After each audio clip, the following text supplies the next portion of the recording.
দর্শক সময় সংলাপে স্বাগত জানাচ্ছি। আমি তুষার আব্দুল্লাহ। আজ আমার সঙ্গে সময় সংলাপে যোগ দিয়েছেন আফসান চৌধুরী। আপনাকে স্বাগত সময় সংলাপে। আমি জানতে চাই যে বাংলাদেশ তো নিম্ন মধ্যবিত্তের একটা স্বীকৃতি পেয়েছে, এই নিম্ন মধ্যম আয়ের, এবং আশা করা যাচ্ছে 2 বছর বা 3 বছরের মধ্যে মধ্যবিত্ত হবে। তো এই যে নিম্ন মধ্যবিত্ত, সেখানে আমি সাম্যতার বিষয়টা আনতে চাই যে একটা হয়তো গড়পড়তা আয়ের হিসাবে আমরা নিম্ন মধ্যবিত্ত হয়েছি বা মধ্যবিত্ত হব, কিন্তু কিন্তু যে আয়ের বা পুঁজির বন্টনটা নিয়ে যদি কথা বলেন, সেখানে ভারসাম্যটা আমরা কত রক্ষা করতে পেরেছি? এখন যে আমাদের দেশের সামগ্রিকভাবে কিন্তু মানুষের আয় বেড়েছে, এটা মানে অ্যাভারেজের বিষয় না, কিন্তু ক্রয় ক্ষমতাই বেড়েছে। পারচেজিং পাওয়ার ক্যাপিটি হিসেব করলেও অবস্থা ভালো হয়েছে, তবে অসাম্যটাও অনেক বেড়েছে। আমি শহরের যে অসাম্য, এটা আমরা সব চোখ দেখতে পাই। গুলশান বনানী বাড়িধারা, যেখানে একেবারে মানে এমন বৃত্তের সমাহার যেটা ভাবা যায় না। অন্যান্য বড়লোক দেশে, আমি তো বড়লোক দেশে থেকেছি দীর্ঘদিন, এরকম বড়লোকই দেখা যায় না। কিন্তু একই সাথে গ্রামের দিকেও বৈষম্যটা বেড়েছে। তো গ্রামে কারা অবস্থাপন্ন? গ্রামে অবস্থাপন্ন হয়েছে বিভিন্ন ব্যবসা করে, হয়েছে বিভিন্ন পেশার মানুষ। বাইরে গিয়ে লোকে যেটা বলে যে অবস্থা ভালো হয়েছে, হ্যাঁ তাদের অবস্থা ভালো হয়েছে, এবং এরাই কিন্তু আপনার দেশের মধ্যবিত্ত, গ্রামীণ মধ্যবিত্তকে তৈরি করেছে এরাই। অর্থাৎ প্রবাসী রেমিটেন্সের টাকাটা, সেটা একটা শ্রেণী তৈরি হয়েছে। কিন্তু সামগ্রিকভাবে গ্রামে বিভিন্ন ধরনের যে পণ্য ব্যবসা করে একটা বড় শ্রেণী হয়েছে, কন্ট্রাক্টারি করে বড় শ্রেণী হয়েছে। এবং গ্রামে মনে করেন আজকাল অনেক মানুষ আছে যে শহরে থাকে, গ্রামে থাকে। তো বৈষম্যটা কি বেড়েছে? হ্যাঁ, বৈষম্য বেড়েছে। আর্থিকভাবে মানুষের অবস্থা কি ভালো হয়েছে? হ্যাঁ, আর্থিকভাবে অবস্থা ভালো হয়েছে। তবে আমার মনে হয় সারা পৃথিবীতেই এই ফেনোমেনাটা কিন্তু সারা পৃথিবীর। তবে আমাদের সরকার যদি বুঝতে পারেন, বা আমাদের যারা ব্যবস্থায় আছেন, যে এমন নীতিগুলো করা দরকার যাতে বৈষম্যটা একটু সীমার মধ্যে থাকে। কারণ আমাদের মতো দেশে বৈষম্য যদি লাগামহীন হয়ে যায়, তাহলে সামাজিক সংকট দেখা দিতে পারে, যার লক্ষণটা কিন্তু আমরা এখনই দেখতে পাচ্ছি।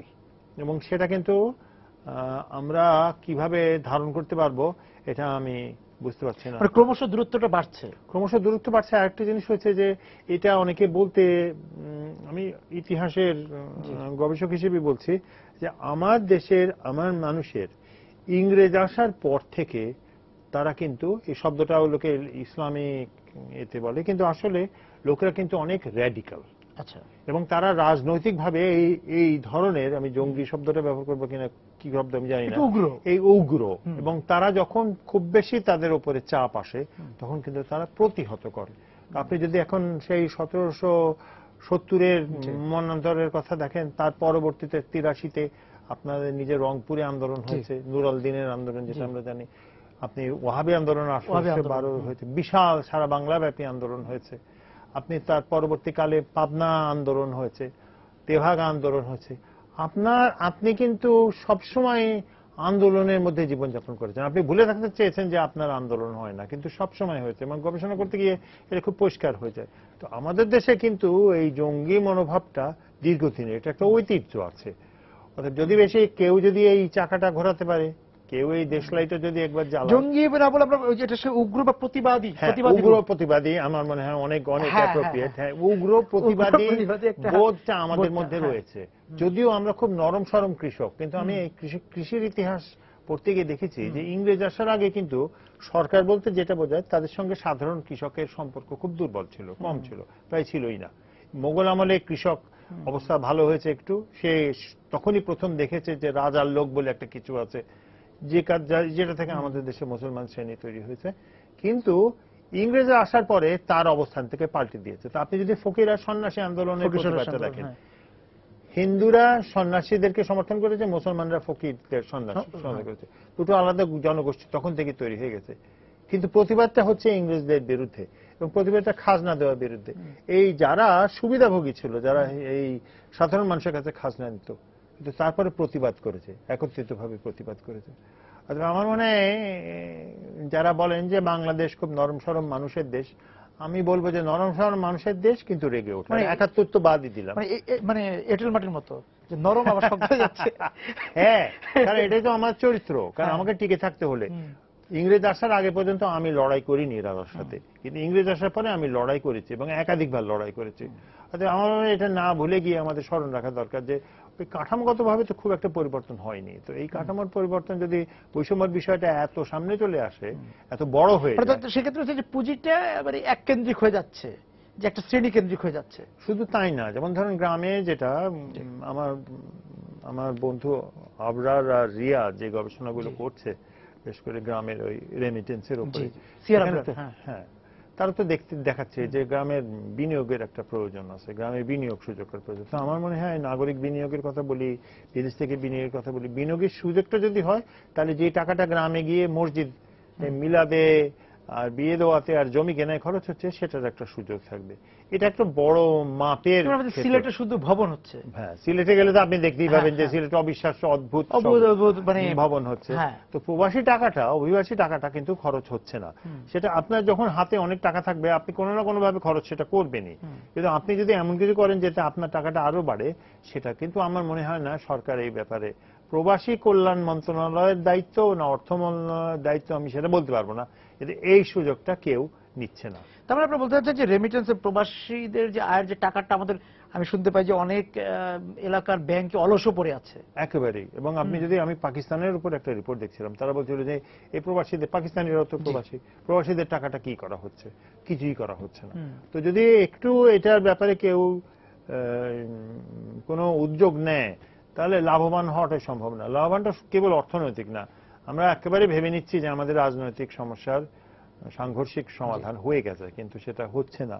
এটা আদর্শগতভাবে না, রেগে গিয়েও তো মানুষ করে। আমরা যখন বছর 15 আগে যখন গ্রামে একেবারে সরাসরি ভাবে গ্রামের ক্ষমতা এবং প্রতিষ্ঠানগুলোর সঙ্গে কাজ করছিলাম, আমরা দেখছিলাম বিরাট সুযোগ রয়েছে, কিন্তু সেই সুযোগগুলোকে কেউ ব্যবহার করছে না। গ্রামের মানুষ যারা ওই সব গ্রামগুলোতে নেতৃত্ব দিয়েছে তারা কিন্তু সীমিত কয়েকটা শ্রেণী থেকে আসছে। তারা একটা হচ্ছে অভিবাসীরা আসছে, কারণ অভিবাসী তার হাতে টাকা আছে, সে যেটা করছে।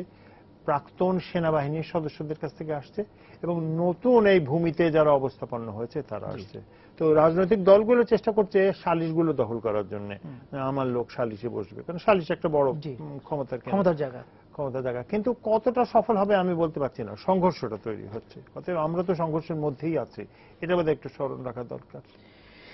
বিরতিতে যাবো, আপনারা এসে একটু আলোচনা করার চেষ্টা করবো আমরা এই যে রাজনৈতিক সংগঠনগুলো বা রাজনৈতিক দলগুলো যে সালিশের দখল নিতে চাচ্ছে, তার মানে হচ্ছে যে তারা সাধারণ মানুষের যে, এই যে সাধারণ মানুষের যে প্রতিবাদী যে আচরণ, আমরা যেটা উগ্র প্রতিবাদী আচরণ, সেই জায়গাগুলো যাতে না বিস্ফোরণমুখ না নেয়, বিস্ফোরিত না হয়, সেই জায়গা একটা চেষ্টা করছে, কিন্তু সেটাও কি সমাধান হবে? নেতৃত্ব সেটাকে আটকে দিচ্ছে বা তাদের উপর একটা প্রভাব রাখার চেষ্টা করছে যাতে সামাজিক নেতৃত্ব তৈরি না হয়, তাই তো অবস্থা? আমার মনে হয় সামাজিক নেতৃত্ব তৈরি হয়ে গেছে। আচ্ছা, সামাজিক নেতৃত্ব সবল, এবং সামাজিক নেতৃত্ব বিভিন্ন ধরনের।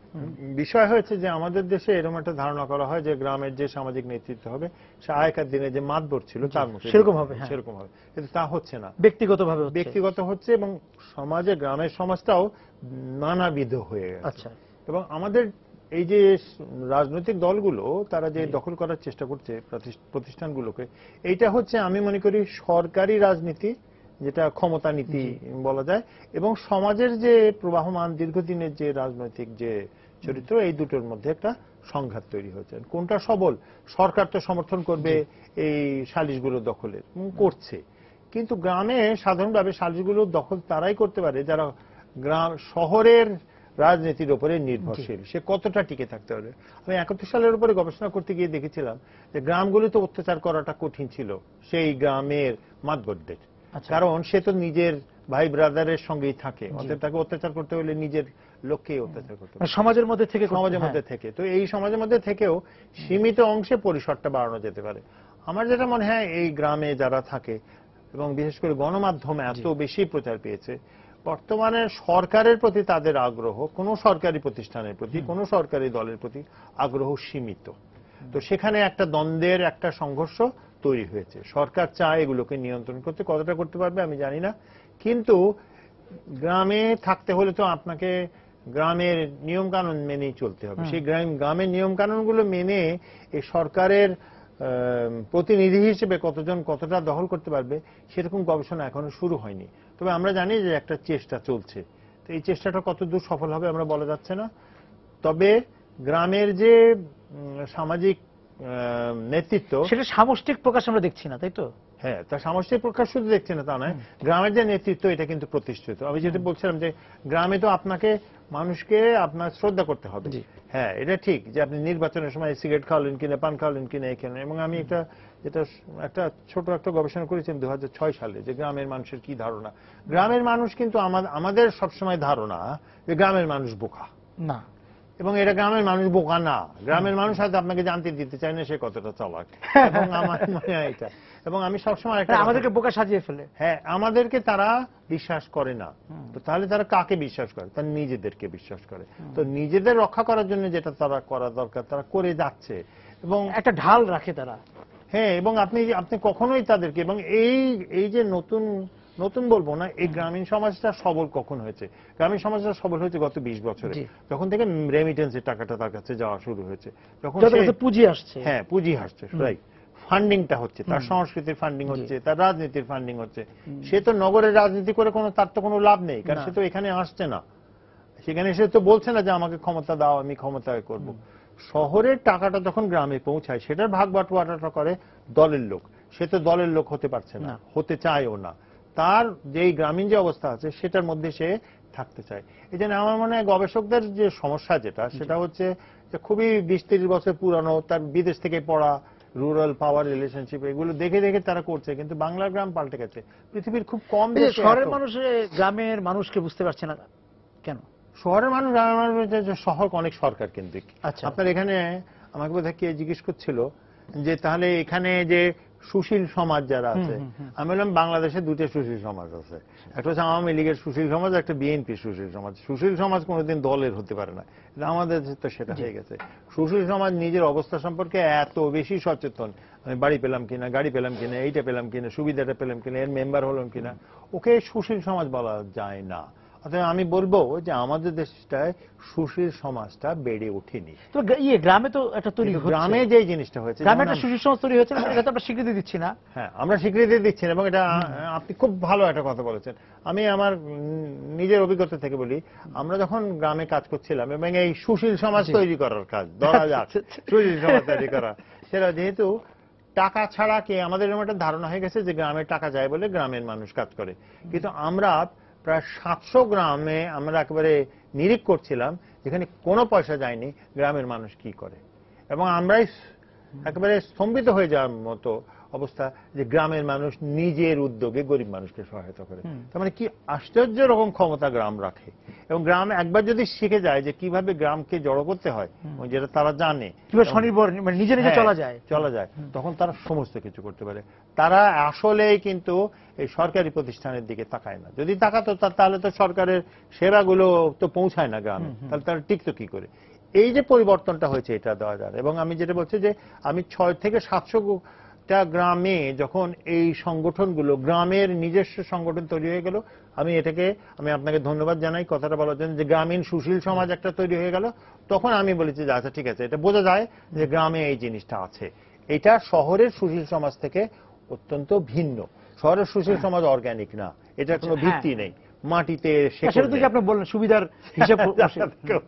গ্রামের সুশীল সমাজ তো গ্রামেই থাকে, ওকে টিকতে হলে এটা করতে হবে। অর্থাৎ এই পরিবর্তনের কারণে গ্রাম কিন্তু অনেক বেশি সংগঠিত, শহর সংগঠিত না। কিন্তু এখন যদি দ্বন্দ্বটা এই প্রকারে চলে যায় যে শহর আর গ্রামের, আমার মনে হয় না শহর ওই রকম প্রতিপক্ষ হিসেবে গ্রামের দাঁড়াতে পারবে। এবং শহরের হেরে যাওয়া, শহরের হেরে যাওয়াটা এই কারণে হচ্ছে যে শহরের জীবনটা অনেকের জন্য অনেক কঠিন। এই জীবনটা যদি অনেক কঠিন হয় তাহলে শহর মানুষ করবে। শহরে কোনো নেতৃত্ব নেই। শহরে যারা ক্ষমতায় আছে, আপনি মনে করেন মাস্তান, এই মাস্তান হচ্ছে সবচেয়ে বড় ক্ষমতা। মাস্তান মানে হচ্ছে যে সরকার পর্যন্ত বা সরকারের দলও সাধারণ মানুষের কাছে পৌঁছতে পারে না।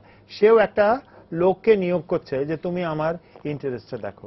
তো আপনার কাঠামো যদি এত দুর্বল হয়, ওটা যদি চাঁদাবাজির ভিত্তিতে হয়, তাহলে আপনি কতটা শহরের মানুষের আস্থাটা পাবেন? অর্থাৎ শহর মোটামুটি জীবনের টিকে থাকা নিয়ে অনেক বেশি জড়িত, গ্রাম অনেক বেশি সংগঠিত, প্রাকৃতিক। প্রাকৃতিক। এবং সবচেয়ে বড় কথা হচ্ছে সে তো জানে, তার গণ্ডিটা জানে। শহরে একটা এই জিনিসটা গবেষণাতে এসছে এবং কয়েকটা গবেষণায় দেখা গেছে, আমরা যেটাকে লোকাল গভর্নমেন্ট বলি, এই লোকাল গভর্নমেন্টের প্রত্যেকটা প্রচেষ্টাই খুব সীমিতভাবে সফল হয়। এমনকি আপনি আরটিআই এর কথা যদি বলেন, এটা হয়। কিন্তু গ্রামের যে সনাতনী যে ব্যবস্থা আছে সেগুলোর মধ্যে যে প্রচেষ্টা হয় সেটা সফল হয়।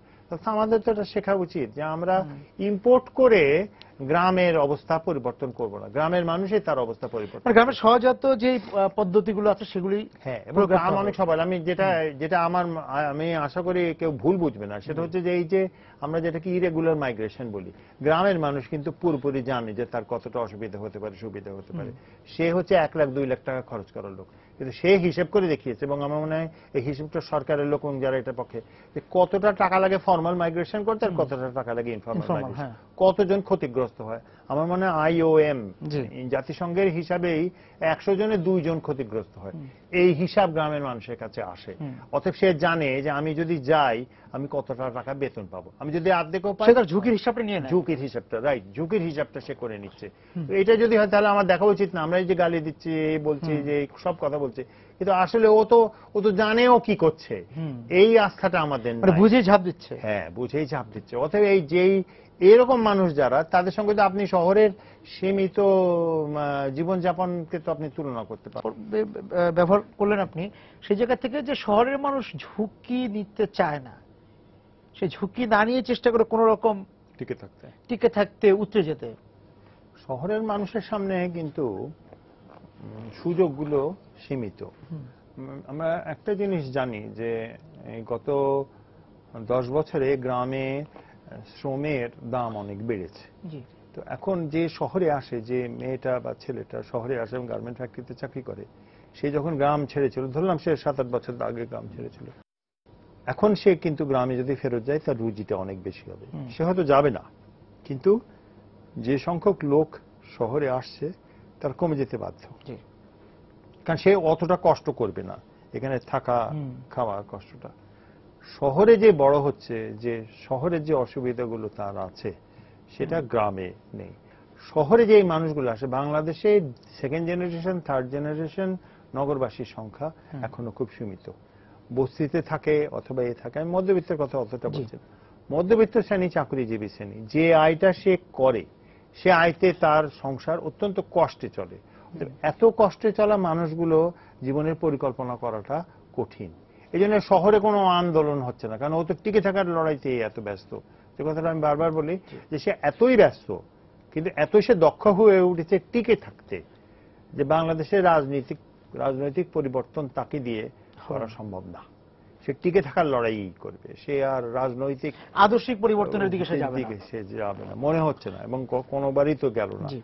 তো তাহলে আমার মনে হয় তাহলে পরিবর্তনগুলোর সুযোগ কোন জায়গায়? কিছুটা হলো স্বস্তিতে এখন আছে গ্রামের মানুষ। নিরন্ন গ্রামের মানুষ আর প্রায় নেই। তো যারা আছে, কম খাওয়া মানুষ আছে কিছু, তাদের সংখ্যা দ্রুত কমছে। মধ্য আয়ের যে লোকদের কথা ভাবছি, হ্যাঁ, তারা কিন্তু গ্রামেই বেশিরভাগ, তারা শহরে না। শহরের যারা মানুষ আছে তার যে চিড়ে চাপটা হয়ে তার জীবনযাপন করতে হয়, সে গিয়ে আদর্শের লড়াইটা করবেন। তাহলে আদর্শের পরিসরটা হয়ে গেছে গ্রামে, যেগুলোর সঙ্গে সরকারি দলগুলোর কোন সম্পর্ক, যোগাযোগ কম, বিচ্ছিন্নতা তৈরি হয়েছে। তো তাহলে দেখা যাচ্ছে কি আমরা দুইটা পরিসর দেখতে পাচ্ছি, একটা সংঘাত হতে পারে, আমি জানি না হবে কিনা। আদর্শিক পরিবর্তনের সাথে রাজনীতির একটা যোগ থাকতে হয়, কিন্তু সে বলছে না যে আমি নতুন সমাজ করব। আচ্ছা, সে কি বলছে আমরা জানি না, কারণ আমরা তো কেউ তার কথা শুনতে চাইনি। যেমন ধরেন, আমি একটা পিউ রিসার্চ সেন্টার, আমেরিকার খুব বড় একটা প্রতিষ্ঠান আছে, তারা জিজ্ঞেস করে বলেছে যে তুমি কি ইসলামিক শাসন চাও কিনা। তো 99% মানুষ না 98% মানুষ, হিন্দুরা বাদ দিয়ে, হিন্দুরা বোধহয় বলছে যে 98 হয় কি করে, তাহলে নিশ্চয়ই হিন্দুরাও বলেছে হ্যাঁ চাই। তো কথা হলো, ও যখন এই প্রশ্নটা বিদেশি কোনো মানুষকে জিজ্ঞেস করে, ও তো 10টা চিন্তা ভাবনা করে, শরিয়া আইন চাও, সে তো বলবে এই শরিয়া আইন চাই। একটা সাধারণ গ্রামের মানুষ তো শরিয়া আইন চায়, ও তো বুঝেও না শরিয়া আইন কি। তো তাহলে দেখা যাচ্ছে আমাদের যেভাবে আমাদের গ্রামটাকে দেখা দরকার সেভাবে আমরা গ্রামটাকে দেখছি না। আমার গ্রাম মৌলবাদী না, আমার গ্রামে মৌলবাদ করাটা খুব কঠিন, এই কারণে যে ওকে তো আদর্শিক হতে হবে। তা আদর্শিক হতে গেলে ওকে শিক্ষিত হতে হবে। ও শিক্ষিত না, আদর্শিকও না, ও টিকে থাকার মানুষ, কিন্তু ভালোভাবে থাকতে চায়। এবং এই রেমিটেন্সের কারণে, গার্মেন্টসের টাকার কিছুটা কারণে সে একটু অবস্থা তার অনেক ভালো হয়েছে। তো সে পরিসরটা আছে, নিঃশ্বাসটা ফেলতে পারে। কিন্তু আমার শহরের আমরা যখন ভাষাটা ব্যবহার করে তার রাজনীতির কথা বলি, আমরা ধরে নিই যে সে গ্রামের কোন একটা বিশেষ রাজনৈতিক দলের অংশ বা এরকম কিছু, সে তা না। তো সেখানে গ্রামের মানুষগুলো যেটা করছে সেটা হচ্ছে তার অবস্থাগুলোকে সবল করছে। আমি জন্য বলছি যে শহরেরও লাভ হবে যদি গ্রামের পুঁজিটাকে আকর্ষণ করা যায় বিনিয়োগে, সেইটা করা হচ্ছে না। এখন আপনি তাদেরকে যদি গিয়ে বাড়িতে গ্রামে গ্রামে গিয়ে মানুষকে যদি সেভিং সার্টিফিকেটও বিক্রি করা হয়, আমার মনে হয় সরকারের হাতে অনেক পয়সা আসবে, সেই পরিমাণ টাকা আচ্ছা, সঞ্চয়ের ব্যাপারটা আছে, সঞ্চয়ের ব্যাপারটা, এবং তারা তো বিভিন্ন ভাবে সঞ্চয় করছেও, এবং সঞ্চয় তারা এখন যেটা মনে করেন সেটা মানে আনুষ্ঠানিক সঞ্চয় না। হ্যাঁ, আনুষ্ঠানিক সঞ্চয় না, কিন্তু তারা সঞ্চয় তো করছে, রাখছে। ব্যাংকগুলো, বাংলাদেশের ব্যাংকগুলো মানে ব্যর্থ হওয়া ব্যাংকের সংখ্যা প্রায় নেই, টাকাটা কোত্থেকে আসছে। তার মানে শাখা তো একদম গ্রাম পর্যায়ে চলে গেছে। তাহলে আমাদের বলতে হবে যে আপনি সবচেয়ে দেখেন গরিব মানুষদের কথা, গরিব মানুষরা ক্রেডিট নেয়, সেই ক্রেডিটটা ভালো মন্দের কথা আমি যাচ্ছি না, ক্রেডিট তো নেওয়ার তার ক্ষমতা আছে, সে নিচ্ছে ফেরত দিচ্ছে, নিচ্ছে ফেরত দিচ্ছে, তাহলে সে অর্থনৈতিক ব্যবহারের সঙ্গে সে পরিচিত হয়ে গেছে। তাহলে এইটা তো তার কাছ থেকে অর্থ সংগ্রহ করার সুযোগ তো এটাই, এবং সে কিন্তু বিভিন্ন রকম সেবা নিতেও শিখেছে। হ্যাঁ, সম্পূর্ণরূপে। আমার মনে আছে আমরা যখন একবার সরাসরি গ্রামে কাজ করছিলাম 15 বছর আগে, তখন গ্রামের মানুষকে কি বলতে হতো, ভাই আপনি ডাক্তারের কাছে যাবেন, ভাই আপনি এইটা করবেন, এটা আপনার অধিকার, এবং আমরা একটা শীট কাগজ নিতাম যে আপনার অধিকারগুলো 10টা, সরকারের কাছ থেকে এই সেবা পেতে পারেন। এখন তো শেষ অভ্যস্ত হয়ে গেছে, এখন তো স্বাভাবিক হয়ে গেছে। আমি কিছুদিন আগে একটা হিসাব দেখছিলাম ভারতের সঙ্গে আমাদের অবস্থা যে ভালো, এটা কেন আমরা অহংকার করব না, আমাদের অবস্থা অনেক ক্ষেত্রে ভালো হয়ে গেছে আমাদের, এবং তার ভারতের গ্রামের সঙ্গে আমাদের গ্রামের অনেক তফাৎ। ভারতের গ্রাম শহরের সাথে মিলাতে পারবো, কিন্তু গ্রামের সঙ্গে মিলাতে পারবো, এবং গ্রামে আমরা এগিয়ে আছি। তো তাহলে এটা তো আমাদের অর্জন। তো তাহলে দেখা যাবে যে গ্রামই তো আমাদের শক্তিটা দিচ্ছে। আজকে গার্মেন্ট ফ্যাক্টরি বলেন বা ম্যান পাওয়ার বলেন, এ তো গ্রামের মানুষই যাচ্ছে, এটা তো শহরের মানুষ যাচ্ছে, কিন্তু গ্রামের মানুষ অনেক বেশি যাচ্ছে। এবং একটা গ্রামে এইটা একটা ধারণা লোকে দেওয়া হয় যে অভিবাসী খুব গরিব, অভিবাসী গরিব হলে অভিবাসন করা যায় না, তাকে জমি বিক্রি করতে হবে বা তার সঞ্চয় থেকে খরচ করতে হবে। জমি বেশিরভাগ মানুষের বেশিরভাগ জমি বিক্রি করে, জমি বিক্রি করে, তাহলে জমি আলা মানুষরাই যাচ্ছে। তো সে তো অলরেডি শিক্ষিত, অলরেডি জানে কিভাবে টিকতে হয়, সে যাচ্ছে। আমাদের গণমাধ্যমে তাদের এই যাওয়াটাকে খুব খারাপ চোখে দেখা হচ্ছে, কিন্তু বস্তুতপক্ষে সে যাবেই। সামাজিক বাস্তবতা আপনি যেটা বলছেন যে নিরীক্ষা দৃষ্টিভঙ্গিতে দেখা হয় না, দেখা হয় না। কারণ আমি হিসেব করছি, গত কয়েক মাস ধরে আমরা হিসেবটা চালাতে চেষ্টা করছি, আমি দেখতে পাচ্ছি যে গ্রামে এই জিনিসটা এতই প্রতিষ্ঠিত যে থামানোটা কঠিন হবে। যেহেতু জানি রুজির পিছনে সে যাবি, এবং সে পারিবারিক ভাবে যায় যে একটা পরিবার 5 জন আছে, 3 জন আগে গেল, তারপর আবার 2 জন যাবে, ওরকম একটা সাজানো ব্যবস্থা একেবারে পুরোপুরি। আপনি এটা একেবারে মানে একটা পরিকল্পিত ব্যাপার। আমি একজনকে জিজ্ঞেস করলাম যে কে কে গেছে, ও বলল আমার ভাই গেছে। আমি বললাম ভাই কয়জনের নিচ্ছে? 3 জনের নিচ্ছে। এবং ওরা যে পারিবারিক বৈষম্য আছে ওটাকেও রক্ষা করে, মানে শ্বশুর বাড়ির একজন লোককে নেয়, তো যেতে যেতে কিছুদিনের মধ্যে বাংলাদেশে অভিবাসন নিয়মই সেটা, এটা এলাকা কেন্দ্রিক, আত্মীয় কেন্দ্রিক তখন তৈরি হয়ে যাচ্ছে। এরা কি তো অভিবাসনটা যারা করেছে এরা তো আইনি অভিবাসন সবসময় করছে না, বেআইনিও করছে। তো সেই ক্ষেত্রে এই গ্রামের মানুষগুলো কি জানে না নাকি যে তার কি অসুবিধা আছে? বাংলাদেশে বিভিন্ন মানুষরা বলে বেড়াচ্ছে যে এটা খুব খারাপ জিনিস, আপনি এটা করবেন না। ঠিক, তারপরে কি শহরের মানুষ, সবসময় আমি এটা বিরতিতে যাবার আগে একটু বলতে চাই, গণমাধ্যম বটে এবং শহরের মানুষ যারা নাগরিক মানুষ যদি বলা যায়, তারা গ্রামকে বুঝতে পারে, গ্রামের ব্যাপারে একটা অপপ্রচারও চালায়। গ্রামকে তারা বুঝতে পারে না, কারণ গ্রাম কি আমরা তো শিক্ষিত, আমরা যারা রাষ্ট্রকে গ্রামকে বিজ্ঞাপায়িত করতে পারছে না। হ্যাঁ, এবং বড় কথা হচ্ছে যে আমরা ধরে নিচ্ছি যে আমরা যে আদলে গ্রামকে ভাবি, গ্রাম সেরকমই হবে, এক ধরনের আমার একটা ছবির মতো হবে গ্রাম, সুজলা সবলা শস্য শ্যামলা, কিন্তু গ্রাম তো তার মতো হয়ে গেছে। গ্রাম করছে, হ্যাঁ, সে মিডফিল্ডটাকে ধরে রাখছে, হয়তো ডিফেন্সের রক্ষণভাগের কাজটাও করছে। স্ট্রাইকিং ফোর্স হওয়ার কথা ছিল শহরের, যে সে এই রাষ্ট্রকে, এই দেশকে সামনের দিকে নিয়ে যাবে, ওই শক্তিকে কাজে লাগিয়ে। সেই স্ট্রাইকার হিসাবে শহর পারফর্ম করতে পারছে কিনা? না, করতে পারছে না। এবং শহরে যে পরিমাণ টাকা বিনিয়োগ করা হয় শহরের মানুষকে বা অর্থনৈতিক কারণে, সেই তুলনায় গ্রামে কিন্তু হয় না। গ্রাম কিন্তু অনেক বেশি নিজের টাকা খরচ করে। এবং বাংলাদেশের ইতিহাসে সবসময়, বাংলাদেশ বলতে আমি এই পূর্ববঙ্গের ইতিহাসে, গ্রাম কিন্তু রাজনীতি তৈরি করে। আমরা তাকে ক্ষমতা দিই না, কিন্তু আপনি 1947 সালের 46 সালের ভোট দেওয়াটা যদি দেখেন, পাকিস্তান তৈরি হয়েছে বাংলাদেশের কৃষকের ভোটের কারণে। 70-ও তাই। 70-ও তাই। আপনি তার পরবর্তীকালে যতগুলো রাজনীতি হয়েছে, আপনার গ্রামই আপনাকে তৈরি করেছে। কিন্তু যেহেতু আমরা ক্ষমতায় থাকি, শহরের মানুষ, আমরা কোনোদিন এই গ্রামকে গ্রহণ করছি না, বঞ্চিত রাখছি। হ্যাঁ, বঞ্চিত রাখছি। এখন গ্রাম যেটা শিখে গেছে সেটা হচ্ছে, আচ্ছা সম্পর্কটা বঞ্চনারই হবে, অর্থাৎ তোমাকে আমি কতটা নেব সেটা আমি কিছুটা হলেও সিদ্ধান্ত আমার সিদ্ধান্ত আমার, কিছুটা হলেও সিদ্ধান্ত আমার। এই পরিবর্তনটা কিন্তু 20-30 বছর আগে এতটা প্রবল ছিল না। সেটা সম্ভব হয়েছে যে নতুন ভাবে তার কাছে টাকা গেছে। আপনি এমনকি আইয়ুব খানের আন্দোলনের কথা আমি রহমান সোবহানদের বইতেও দেখছিলাম, নোট অন ইন্টারমিডিয়েট রিজিমে, যে গ্রামে আইয়ুব খান যে রুরাল ডেভেলপমেন্ট ওয়ার্ক করেছিল, সেই কারণে অনেক বেশি মানুষ শিক্ষিত হয়েছিল। এই শিক্ষিত মানুষরা এসে শহরে এসে কিন্তু আইয়ুব খানের বিরুদ্ধে আন্দোলন করেছিল। অর্থাৎ কেন আমরা এই গ্রামকে বাদ দিলাম এবং এই গ্রামকে এর রাজনীতি, এর সংস্কৃতি, এর অর্থনীতিকে না নিরিখে নিয়ে আমরা নির্মাণ করলাম আমাদের এই সরকারি রাষ্ট্র। এটা সবসময় গ্রামকে গ্রাম্য বলে অবহেলা করা। হ্যাঁ, শুধু তাই না, আমরা গ্রামকে বুঝতে পারছি না তো। গ্রাম যে এখন মনে করেন গ্রাম কিছু করছে না, কিন্তু ইংরেজরা আসার পরে 1783-তে হয়েছিল, গোটা ভারত কেঁপে গিয়েছিল। 1770-এর দুর্ভিক্ষের কারণে প্রায় 3 ভাগের 1 ভাগ বাংলার মানুষ মারা গেছিল। কিন্তু 83-তে তো তারা মাত্র 13 বছরের মধ্যে এই গ্রাম আন্দোলন করেছে। ফকির সন্ন্যাসী আন্দোলন ইংরেজরা কে কাঁপিয়েছে, আবার ওয়াহাবি আন্দোলন কাঁপিয়েছে। তো বারবার তো কাঁপাচ্ছে, যখন প্রয়োজন হচ্ছে একটা চরম পর্যায়ে চলে যাচ্ছে তখন তো বারবার ফিরে আসছে। এবং আমি যেটা বললাম, আমাদের আধুনিক কালের রাজনীতি যদি আপনি দেখেন, 1905 সালের বঙ্গভঙ্গ দেখেন, সেটা হচ্ছে নাগরিক, কিন্তু বঙ্গভঙ্গের পরবর্তী রাজনীতি, ফজলুল হকের রাজনীতি গ্রাম কেন্দ্রিক, পূর্ববঙ্গের গ্রাম কেন্দ্রিক রাজনীতি ছিল। ওই গ্রাম কেন্দ্রিক রাজনীতিটাই পাকিস্তানকে দিয়েছে। মোহাম্মদ আলী জিন্নাহ হোক বা পাকিস্তানের করাচি যেই হোক, 70 সালের ভোটটা কিন্তু এসছে, প্রথম ভোট যেখানে সবাই ভোট দিতে পেরেছে, এটা তো গ্রামের ভোট ছিল। শহরের ভোট ছিল, কিন্তু প্রধানত তো গ্রামের ভোট, জনগোষ্ঠী। 71 সালের মুক্তিযুদ্ধ তো গ্রামে হয়েছে, শহরে কতটুকু হয়েছে? শহরে আমরা খুব গ্লোরিয়াস ইত্যাদি ইত্যাদি ইত্যাদি, কিন্তু গ্রামে হয়েছে, ধারণ করে রেখেছে। গ্রাম হচ্ছে আপনার ধাত্রী, তো আপনার রাজনীতিরও ধাত্রী সে। তাকে আপনি যেভাবে অবজ্ঞা করে চলছেন গ্রাম্য বলে করছি, এবং সবচেয়ে বড় কথা হচ্ছে গ্রামের প্রতিষ্ঠানগুলোকে বুঝতে পারছি না। আমরা ভাবছি যে শহর থেকে প্রতিষ্ঠানগুলোকে নিয়ে গিয়ে গ্রামে বসাবো। এখন আমার মনে হয় এই ধারণাটা কমে গেছে যে গ্রামকে শহরের প্রতিষ্ঠান দিয়ে দখল করা যাবে না। তো সে যখন যাবে না, তখন গ্রামের প্রতিষ্ঠানগুলোকে দখল করো, এই প্রচেষ্টাটা চলছে। আমার মনে হয় না এই প্রচেষ্টাটা আগ্রাসী ভূমিকা। হ্যাঁ, পুরোপুরি। কারণ আপনি মনে করেন এই সালিশটা খুব গুরুত্বপূর্ণ।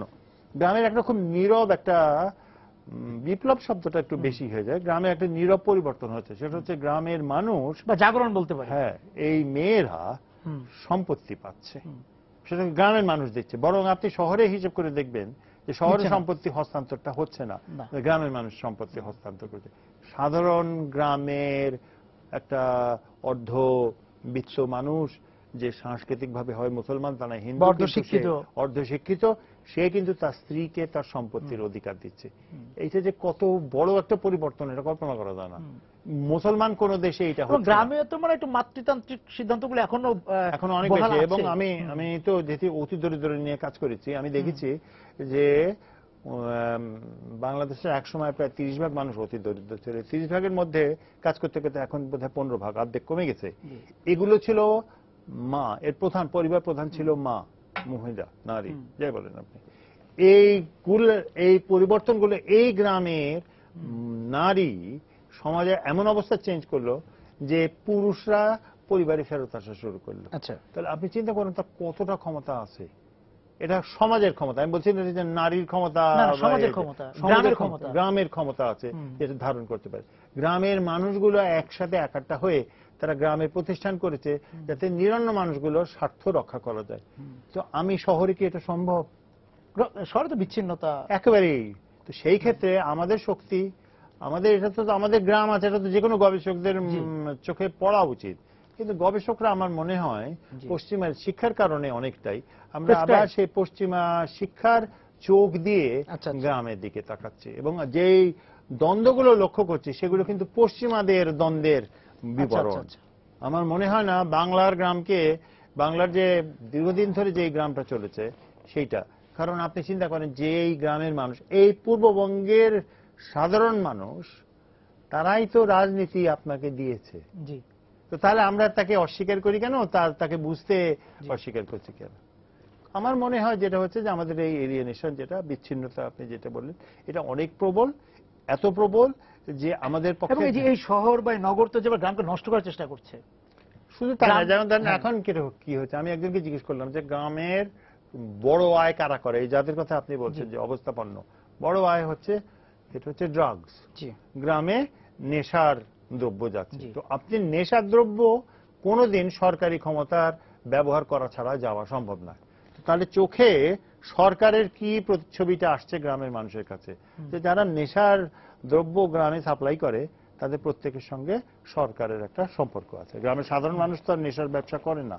তো নেশার ব্যবসাটা কারা করে? নেশার ব্যবসাটা করে এই ক্ষমতাবান গোষ্ঠীর সঙ্গে জড়িত যারা, তারা। তো আপনি কিভাবে বলবেন যে গ্রামের মানুষে একত্রিত হবে, এর সঙ্গে এক হবে? হয় না, হচ্ছে না। আমি ঢাকার বস্তি, গ্রাম শহর কখনোই মিলবে না আমার মনে হয় না। আমার মনে হয় গ্রাম দখল হয়ে যাবে কিনা, বা শহর দখল, গ্রামটা দখল করা অসম্ভব। গ্রাম শহরকে দখল করতে পারবে কিনা তা আমি জানি না, কিন্তু আমাদের একেবারে বিচ্ছিন্ন একটা পরিস্থিতি। সেখানে টেকসই উন্নয়ন, তারপর জাতীয় সত্তার যে নিজস্বতা, সেটা ধরে রাখার জন্য গ্রামের সঙ্গে আপোষ করতে হবে শহরকেই। হ্যাঁ, আপোষ তো শুধু না, যদি গ্রামের শক্তিটাকে আমি বুঝতে পারি আমাদেরই সুবিধা।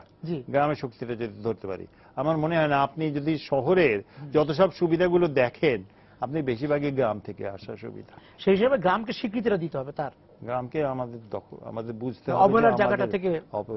গ্রামই আমাদের শক্তি। আপনাকে অনেক ধন্যবাদ আজকে সময় সংলাপে যোগ দেওয়ার জন্য। দর্শক যারা ছিলেন সময় সংলাপের সঙ্গে, আপনাদেরকে ধন্যবাদ জানিয়ে শেষ করছি আজকে সময় সংলাপ। দেখা হবে আগামী দিন। সবাই সুন্দর থাকুন।